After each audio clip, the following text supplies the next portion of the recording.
Vivimos lamentablemente en una época de extremismo. Encuentras extrema izquierda, extrema derecha. La buena noticia es que en la mayoría de los casos, mucho del extremismo político en este país no es violento. No digo que no lo sea del todo, y eso potencialmente puede ser problemático, pero podemos llamarlo, quiero llamarlo pacífico, pero no hasta el punto de tener que preocuparnos por violencia real en la mayoría de los casos. Lamentablemente en el mundo encontramos otros tipos de extremismo religioso, que está muy relacionado con el terrorismo y la violencia. Pero el punto es que el extremismo de cualquier tipo, solo estoy matizando las diferentes variaciones y su alcance siempre es peligroso. Recuerdo haber hablado una vez ante un grupo de personas y el perfil demográfico era de gente de extrema izquierda, otros de extrema derecha y algunos moderados de centro, centro derecha, centro izquierda. Fue una conversación sobre política. El presidente Trump era entonces presidente, así que pueden imaginar el pararrayos de opiniones diferentes. Así que antes de empezar, pregunté quiénes se consideraban de extrema izquierda o ultra izquierda. Bastantes personas levantaron la mano. ¿Alguien se considera de extrema derecha, ultraderecha? Otro grupo de personas levantó la mano. Estaba bastante equilibrado, la verdad. Y dije, quiero darles las gracias a ambos. Me miraron. ¿Cómo puede darnos las gracias a ambos? Dije, porque si quieres saber dónde está el punto medio, necesitas saber dónde están los extremos.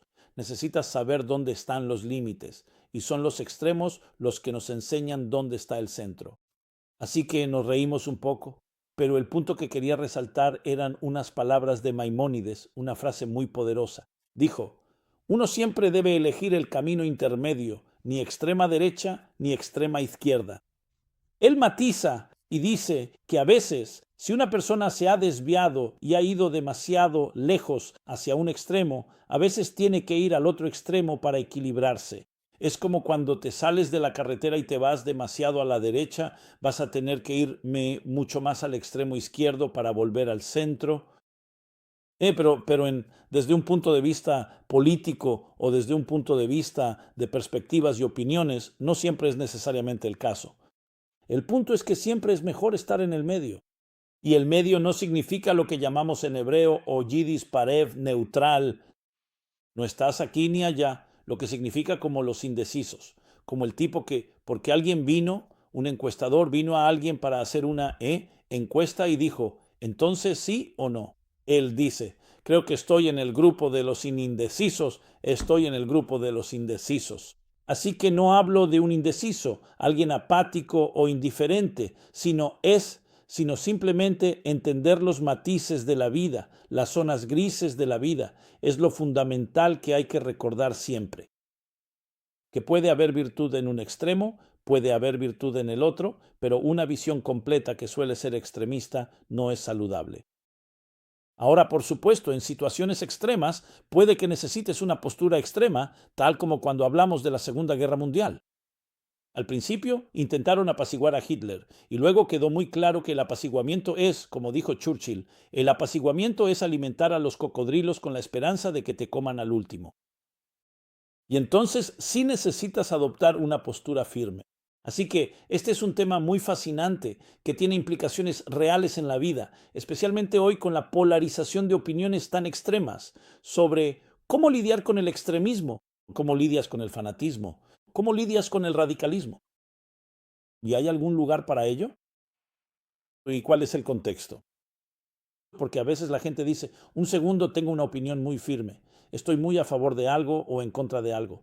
¿Por qué no puedo ser contundente al respecto? Y de nuevo, todos estamos de acuerdo en que necesitamos que sea pacífico. Eso ni siquiera se cuestiona. Pero a veces, francamente, sobre todo cuando hay peligro, volviendo a la Segunda Guerra Mundial, no fue solo pacífico. Tuviste que ir a la guerra. Era una cuestión de vida o muerte.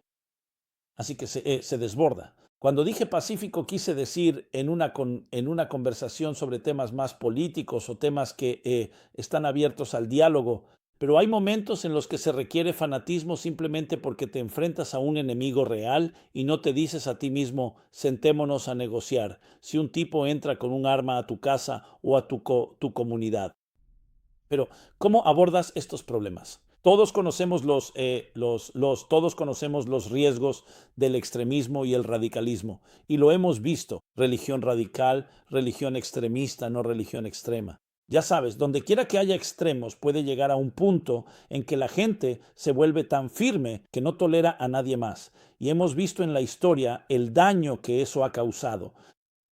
Por otro lado, hay lugar en nuestro sistema de valores para un momento en el que sea necesario un comportamiento extremo. Así que tenemos un personaje en la Biblia y volvemos al libro más vendido de todos los tiempos, la propia Biblia. Tenemos un personaje que cuando estudias su personalidad obtienes las respuestas a estas preguntas. Pero antes de llegar a ese personaje, quiero simplemente ampliar la pregunta.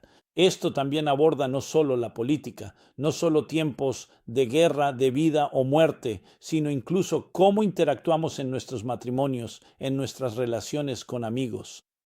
¿Qué pasa si tienes a dos personas que realmente se aprecian y se quieren, pero tienen opiniones muy diferentes sobre algo? ¿Tienes que tragarte tu opinión? ¿Tienes que ceder? ¿Tienes que guardar silencio? ¿O puedes tener una opinión firme y al mismo tiempo mantener una relación con el otro? Desafortunadamente, vemos una personalización en curso que es literalmente lo que llamamos asesinato de la reputación, que si no estoy de acuerdo contigo, también tengo que descartarte como persona. Y digo yo no creo en eso y por lo tanto nunca hago eso. Pero ves ese concepto. Ves a personas que no solo descartan una opinión, sino que también descartan a la persona que tiene la opinión.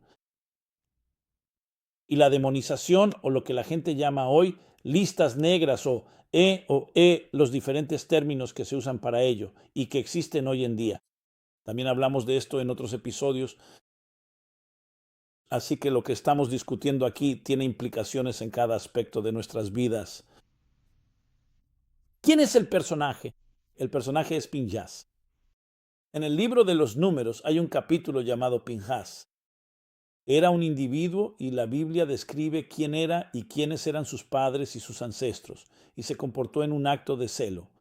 Como un celote cuando vio la profanación de Dios por parte de uno de los líderes de las tribus judías. Su nombre era Simri, y profanó con una mujer en una relación ilícita en público, una de las consideradas como una de las mayores profanaciones que se pueden hacer, comportándose de tal manera, y estamos hablando de un líder. Así que la Biblia nos dice que él se adelantó sin ceremonias, los atravesó a él y a la mujer y los mató en público en este acto de celo. Ahora bien, no hubo debido proceso, lo cual en sí mismo es una cuestión, y lo que encontramos es que en realidad es recompensado. ¿Con qué es recompensado? De todas las cosas, el pacto de paz. ¿Pacto de paz? Se puede decir, incluso si estaba justificado, bien, recompénsenlo por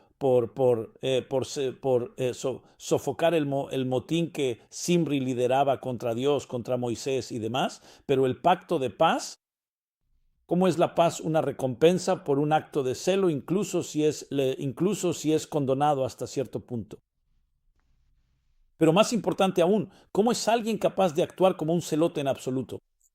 Y sin embargo, esto está documentado en la Biblia, pero se encuentra al mismo tiempo que esto no significa que cualquiera pueda simplemente ir y hacer esto. Esto no es un precedente donde cualquiera pueda decir, oye, veo que ocurre un crimen y haré lo que sea necesario para castigar a las personas que cometen el crimen. Existe algo llamado debido proceso. Puedes venir y testificar en la corte, traer pruebas, traer testigos, pero no simplemente tomas la ley por tu propia mano. Eso se llama una turba de linchamiento. Y no encuentras en ningún lugar de la Biblia, en la Torá, en ningún lugar ni siquiera un asomo de decir que aprendemos de Pinhas que se puede hacer eso. Entonces, ¿cuál es la historia aquí? ¿Qué está pasando? Así que volvamos a esto, el apaciguamiento. El apaciguamiento. Si apaciguas a alguien que no debería ser apaciguado, en realidad estás haciendo algo que es lo opuesto a la paz. En otras palabras, si se requiere hacer algo, actuar, y no actúas, eso puede ser el crimen. Hay una expresión por algunos de los sabios hebreos que dicen lo siguiente, que alguien que es amable con el cruel será finalmente cruel con el amable. Alguien que es amable con el, que es compasivo con el malvado, será finalmente malvado con el compasivo. Cualquiera puede entender este ejemplo. Si ves que amenazan a tu familia directamente amenazada, todos sabemos lo que pasó en Texas, donde cientos de oficiales esperaron una hora, hora y media, y murió gente inocente. Así que si ves que atacan a tus hijos, a tu familia, a tu comunidad y dices, un segundo, hablemos de ello, negociemos, busquemos cuáles son las quejas. Quizás el terrorista, el atacante necesita terapia, enviémosle flores. Todos entendemos que eso es completamente ridículo. No solo ridículo, eso es criminal y tienes que actuar de inmediato porque hay un peligro directo. Si hay un peligro directo y es una situación que se puede calmar y luego se trata en un tribunal, es una cosa, pero si un hombre está ahí con un arma y está disparando y ha herido a personas, cambia toda la ecuación. Finés vio eso. Así que eso es lo primero. Lo segundo es, interesante, que Finés era un hombre de paz. No se le conocía por ser un fanático. Había personas como Simeón, Leví, había otros en la Biblia que eran guerreros. Eran conocidos por ser guerreros. Aquí había un hombre que todos sabían que era la persona más dócil y pacífica. Así que cuando ves que se levanta para defender la profanación y literalmente este era un crimen que causaba la muerte. Dice que estalló una plaga debido a esta profanación. Estaba causando muertes, así que salvó vidas. Pero viene, y esta es la clave, no de un fanático, sino de una persona pacífica. Eso lo cambia todo porque entonces sabes que es un acto que viene de la humildad, no de la agresión. Y esta es una lección psicológica importante en la vida. Hay personas que siempre que alguien necesita ser castigado o reprendido, siempre son los primeros en la fila. Aquí estoy. No los ves siendo los primeros en la fila para recompensar a alguien, para dar un cumplido. Ahora, a veces la situación realmente amerita una reprimenda, amerita algún tipo de reproche o incluso castigo. Pero ¿por qué siempre estás en la fila cuando se trata de eso? Así que el concepto es este, que lo que estás haciendo es disfrazar tu agresión, por así decirlo, en términos legales. Sigues siendo un agresor y serías cruel con la gente en general. Aquí encontraste una forma legítima de ser cruel y por eso es tan crítico que cuando una persona ejerce ese tipo de lo que los místicos y maestros hasídicos llaman en hebreo geburá, agresión, tienes que verificarlo 2 veces. Aunque, como dije antes, la compasión y la bondad en el lugar equivocado también pueden ser destructivas, como el agua. El agua es necesaria para la nutrición, para el sustento.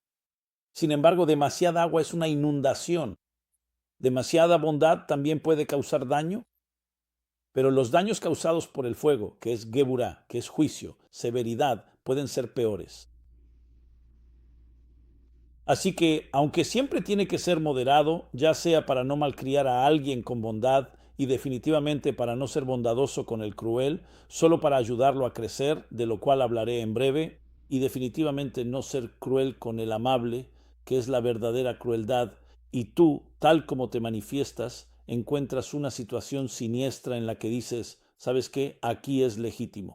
Así que tienes que comprobar cuál es tu motivación. ¿Estás buscando realmente la verdad o buscas expresar tu ira, tu agresión, tu violencia, tu personalidad intensa?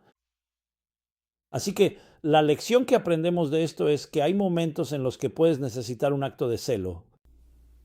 Puedes necesitarlo, pero primero tiene que haber una condición en la que haya personas realmente en riesgo de perder la vida. Y hablas de una situación peligrosa. Y segundo, que provenga de alguien que sea una persona humilde en primer lugar. Porque si viene de una persona que es una persona agresiva, entonces tienes que cuestionar cuál es el motivo. Ahora, por supuesto, hay un escenario, un segundo, si una persona es agresiva y resulta estar en una situación en la que ve que se está hiriendo a gente inocente, ¿qué vamos a decir? Que como es agresivo no debería hacerlo. Así que obviamente entendemos que existe esa salvedad.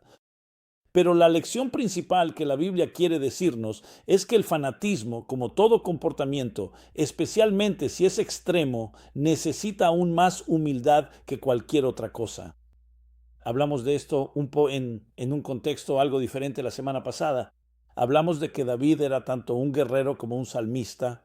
No era un guerrero por naturaleza, era un salmista. Era un gentil pastor.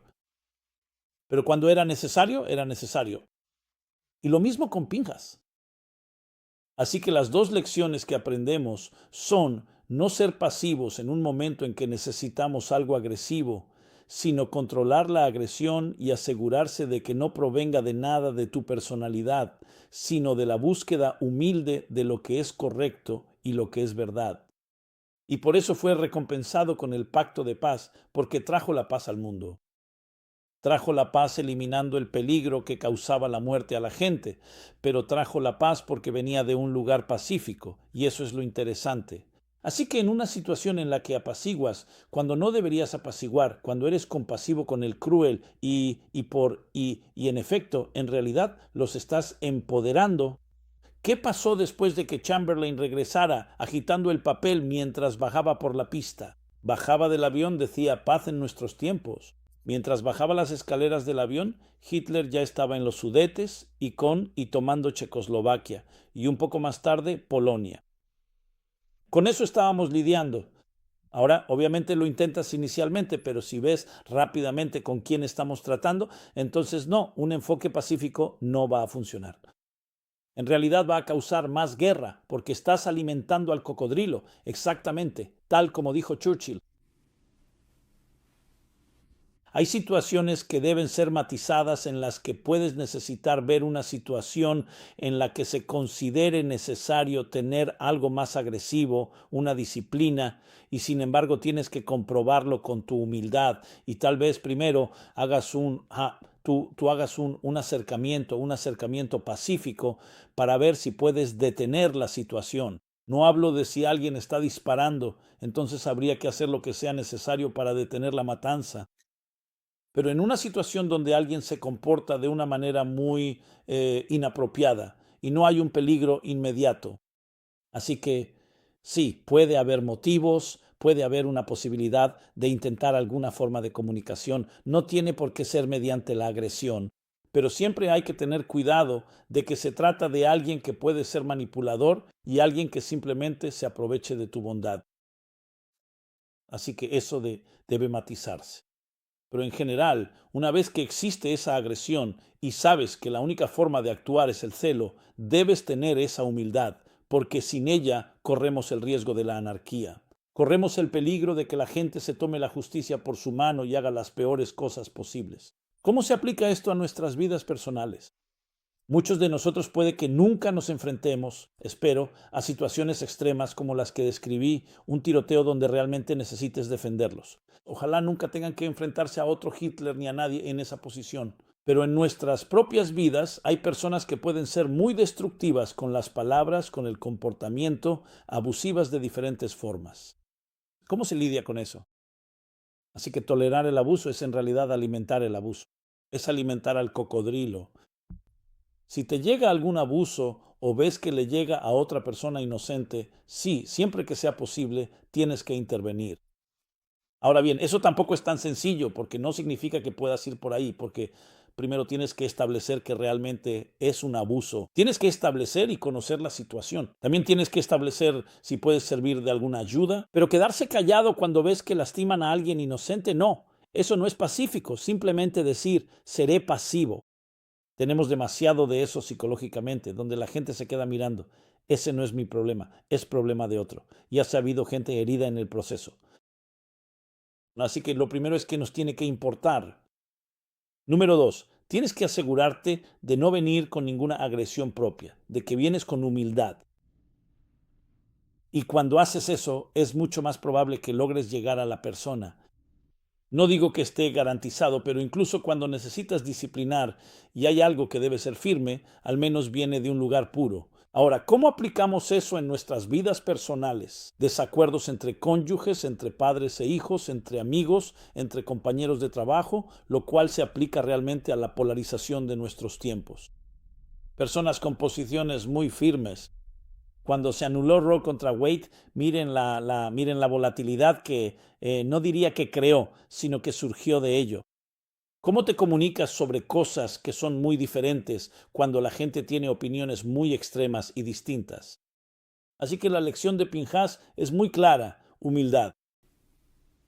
Debes ser humilde. Incluso en tu firme opinión necesitas ser humilde. Ahora bien, que la otra persona se dé cuenta o no, no es relevante aquí. Ojalá lo hagan, pero tú tienes que ser así. No te dejes atrapar por tu propio argumento, en el sentido de que debas ganar la discusión. Puede que tengas razón y que estés justificado, pero la humildad que aprendemos de Pinhas es que incluso un desacuerdo debe ser pacífico, que incluso cuando los dos sabios discrepaban en el Talmud y lo hacían de forma rotunda y vehemente, nunca era algo personal porque no se trataba de ti o de mí, se trataba de lo que es correcto. Busco la verdad y de hecho, si tú tienes la verdad, estoy dispuesto a reconocerlo. Estoy dispuesto a decir que me equivoqué, admitir mi error y cambiar mi postura. Sé que eso es raro hoy en día, pero es lo que aprendemos de Pinhas, porque él no actuaba por agresión. Aunque tuvo un comportamiento agresivo en esa situación, no era una persona agresiva.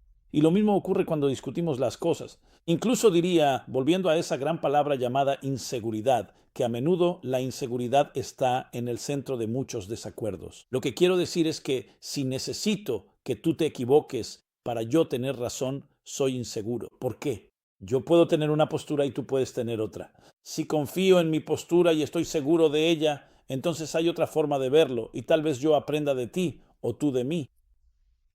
El hecho de que la gente se cierre a menudo, como me dijo una vez un tipo sobre alguien a quien debía conocer, recuerda, oculta su ignorancia con su arrogancia. Muy a menudo ocultamos nuestras inseguridades con nuestra agresividad. Así que la agresión no puede que ni siquiera sea una persona agresiva. Hablo ahora de un nuevo escenario. Hay personas agresivas que se esconden tras la legitimación de su agresión, diciendo que es lo correcto y que esa persona merece juicio y castigo. Pero luego hay personas que en realidad ni siquiera son personas agresivas. Solo actúan así porque intentan protegerse a sí mismos. Tal vez fueron heridos, tal vez fueron criticados. Así que los que son criticados se convierten en los mayores críticos. Pero aquí es donde todos aprendemos de Pinhas. Mírate a ti mismo primero antes de entrar en una discusión, en un desacuerdo, antes de tener una postura.